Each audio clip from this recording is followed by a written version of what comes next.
యేసుప్రభు ఇంకా మహిమపరచబడలేదంటే, నా యొద్దకు రండి జీవజల బుగ్గలు మీ కడుపులోంచి పారే నదుల్లా మాసి. అంటే ఇక్కడ జీవజల నదులు అంటే ఏంటి చెప్పండి? అర్థం అన్నది కదండి.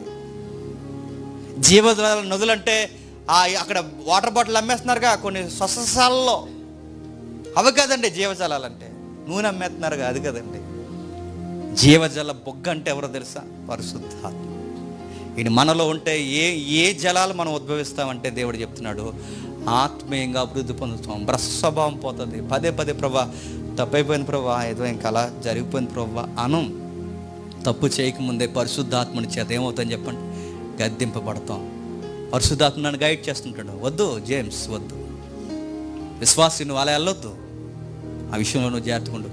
పరిశుద్ధాత్మ నాలో ఉండి పని చేస్తున్నాడు. ఎందుకంటే నేను ఆయనకు ఆలయంగా మారిపోతే ఆయన నాకు లోపల దేవుడిగా మారిపోతాడు.